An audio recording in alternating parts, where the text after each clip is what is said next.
Պարոն Կարապետյան, ես մի հարց ունեմ կապված այն զոհողությունների հետ, որոնք դուք անձնապես պատրաստ եք անել։ Դուք վստահաբար գիտակցում եք այս պրոցեսների բարդությունը, ինչպես նաև բոլոր այն վտանգները, որոնք կախված են թե ձեր անձի, թե ձեր ընտանիքի, թե ձեր թիմի գլխին, այսպես ասած։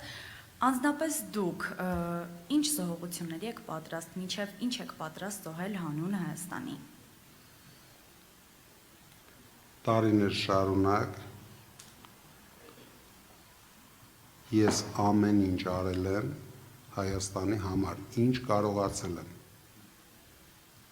ինչքան հնարավորություն ունեցել եմ, բարեգործություն արել եմ։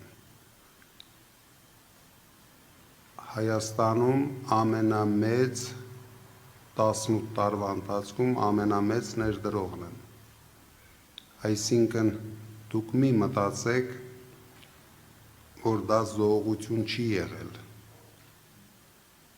բայց դա տնտեսական առումով է եղել։ Հիմա ես վստահ եմ, որ ես ունեցել եմ համենայն դեպս վերջի 5 տարիներին, միգուցե ինձանից հարյուրավոր անգամ շատ գումար ունեցողներ են եղել, բայց ամենահաճելի, ամենալավ կյանքը։ Ես դա փոխարինում եմ մեր երկրի, մեր պետության զարգացման հետ։ Ես շատ լավ հասկանում եմ, որ սա շատ ծանր աշխատանք է, շատ պատասխանատու աշխատանք է, բայց ես վստահ եմ իմ ուժերի վրա, որ ես կարող եմ ստեղծել Հայաստանում 300,000 աշխատատեղ հայերի համար, ես կարող եմ կանգնեցնել 300,000 ադրբեջանցիների մեքենաներով մուտքը Հայաստան, դրա համար ես դա չեմ համարում զոհողություն իմ կողմից, ես դա համարում եմ իմ հայրենասիրական պարտքը մեր երկրի և մեր ժողովրդի։ Մեկ հարց էլ ներողություն, դուք նշեցիք, որ դառնալով վարչապետ, եւ դուք վստահ եք, որ դառնալով եք վարչապետ,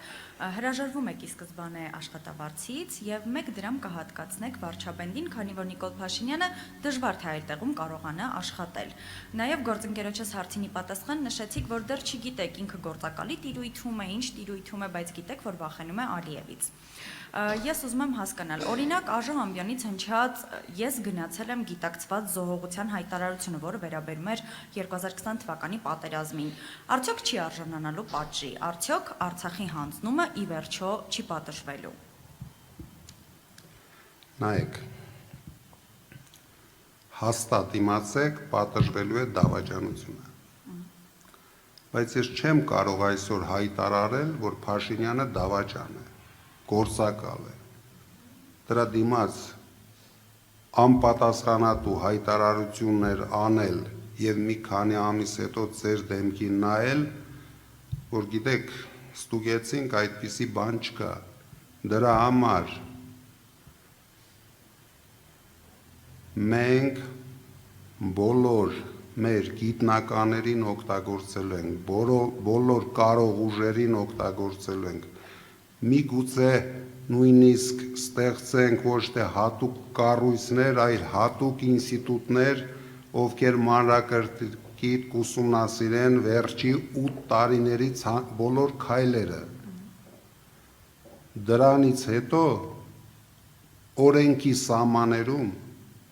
պատժվողը պատժվելու է, ով արժանի է պատժվելու է, ով արժանի չէ,